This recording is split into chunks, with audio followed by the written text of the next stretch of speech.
Hello CHS वीरो, एक बार फिर से आप सभी का स्वागत है CHS कंसेप्ट के इस चैनल पे। बच्चों, आज हम बहुत ही बेहतरीन चीज़ों को डिस्कस करने वाले हैं। कई सारी चीज़ें हैं। बेसिकली हम इस चीज़ को डिस्कस करने वाले हैं कि देखो, जो बच्चे 9th के हैं उनके लिए एक नया सा चेंज हुआ है। CHS ने चेंज किया है, NCERT ने चेंज किया है। वो चेंज क्या हुआ कि आपका जो सिलेबस था वो बदल चुका है। जो पुराना सिलेबस था अब वो नहीं आएगा। नया सिलेबस क्या है तो देखो, सबसे पहले तो बता दें आपको कि हमारा बैच लॉन्च हो चुका है यूपी बिहार एक्सप्रेस के नाम से। इस बैच में आप सब जरूर जुड़िएगा, क्योंकि ये बैच फ्री ऑफ कॉस्ट है। कोई पैसे आपसे चार्ज नहीं किए जा रहे हैं। सबसे बड़ी बात ये है, ठीक है, फ्री ऑफ कॉस्ट है और यूट्यूब पे ही आपको मिल जाएगा। 9th के लिए भी है और 11th के लिए भी है। ये वीडियो जो है ये स्पेशली 9th के लिए है। ठीक, आगे बढ़ते हैं। ये कुछ हमारी टाइम शेड्यूल है कि कैसे कैसे किस दिन क्लास चलेगा, आप इसको देख सकते हो।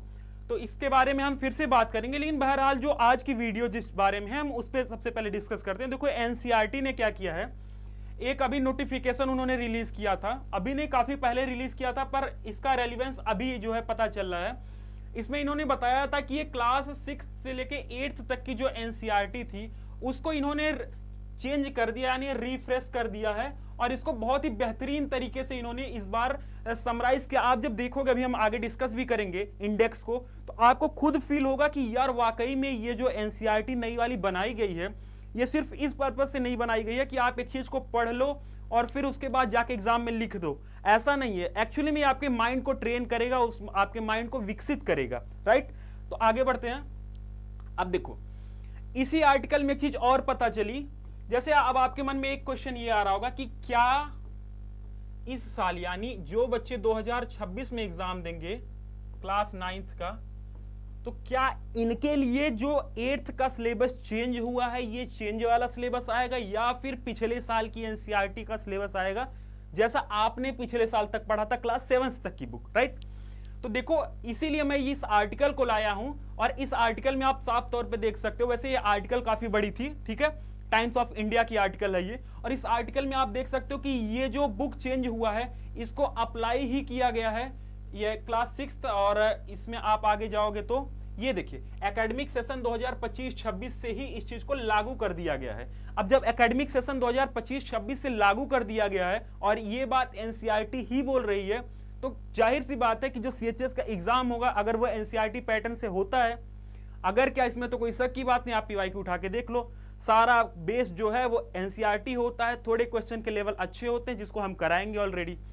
तो कुल मिला के यही है कि जो नया वाला NCERT है, इसी से आपका जो है सिलेबस रिफ्रेम होने वाला है। यानी 8th वाले बच्चे जो 9th में देने हैं वो 8th की नई NCERT पढ़ना स्टार्ट कर दे। राइट, ये आपकी बुक्स हैं। जैसे जो आपका पहले मैथ हुआ करता था, अब उसका नाम गणित प्रकाश हो गया है। इसी तरीके से बाकी सारे सब्जेक्ट आप देख सकते हो, मल्हार हो गया है हिंदी में, क्यूरियोसिटी हो गया साइंस की जो आपकी बुक होती थी, पूर्वी हो गया है इंग्लिश की बुक, और बाकी सारी बुक है।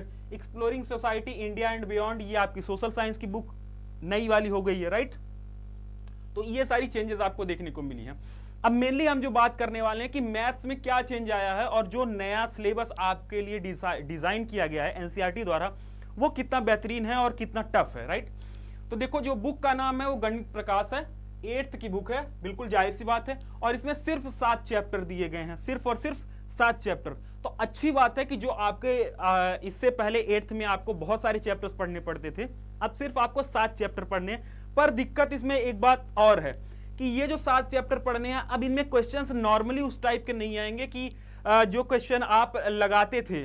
मतलब ऐसा है कि क्वेश्चन एक बुक में दिया गया है, आपने डायरेक्ट उसको देखा और सॉल्व कर दिया, ऐसा क्वेश्चन नहीं होने वाला। अब आपको एक्चुअली अपना दिमाग को यूज करना पड़ेगा, और ये यूज तभी आप कर पाओगे जब आप बहुत सारी क्वेश्चंस को लगाए रहोगे।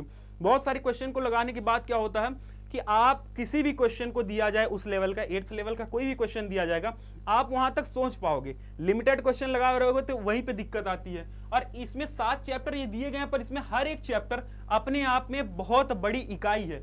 जैसे स्क्वायर एंड क्यूब की अगर बात की जाए, तो स्क्वायर अपने आप में बहुत बड़ा चैप्टर है, क्यूब अपने आप में बहुत बड़ा चैप्टर है।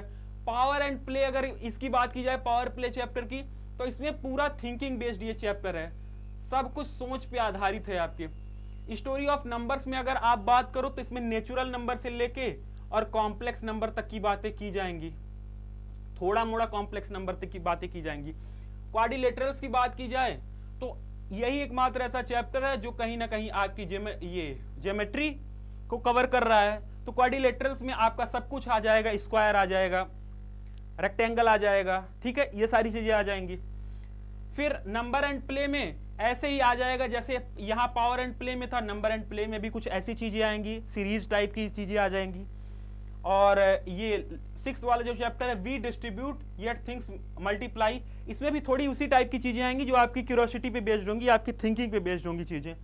और अगला चैप्टर जो आपका होगा 7वां प्रोपोर्शनल रीजनिंग का चैप्टर, ये 7वां चैप्टर भी बहुत आसान होगा, पर उनके लिए आसान होगा जिनको अच्छे से रिलेशन पता होगा, यानी एक नंबर के बाद दूसरे नंबर के बीच में जो रिलेशन होगा, या फिर किसी चीज के बारे में अगर आपको अच्छे से रिलेट करना आएगा तो आप इसको आसानी से कर पाओगे। तो मैथ्स का कुल मिला के ये आपके सामने एक मोटा मोटा समरी मैंने आपको दे दिया।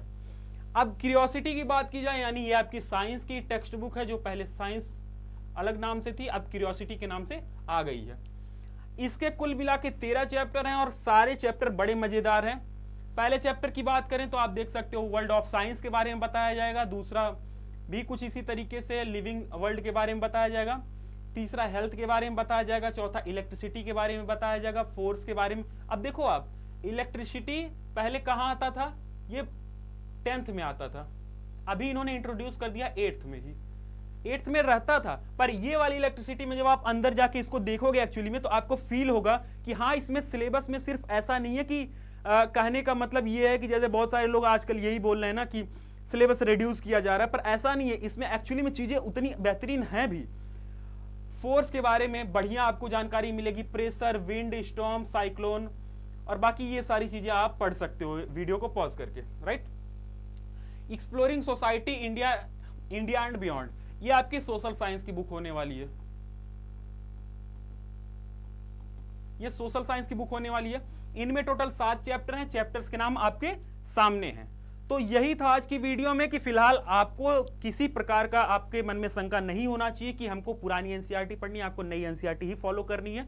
जो भी बुक, जो भी कॉम्पिटिटिव एग्जाम देखो आप देने वाले हो, इसी से ही रिफ्रेम होगा, ये बात आप मान के चलिए, एकदम आप तय बात मान के चलिए। अब आप बोलोगे कि भैया सीएचएस का जो एंट्रेंस का एग्जाम है उसमें सीएचएस सिलेबस भी जारी करता होगा, तो उसके अकॉर्डिंग बता दिए। तो बाबू मैं आपको बता दूं कि सीएचएस कोई सिलेबस जारी नहीं करता है, यही है इनका 2025 का सिलेबस। फरवरी में जब रिलीज किया था इन्होंने अपना बुलेटिन, तो उसमें इन्होंने सिलेबस दिया था। अब 9th के लिए आप पढ़ लो क्या दिया है सिलेबस, इसके आधार पे आप अंदाजा लगाते रहो।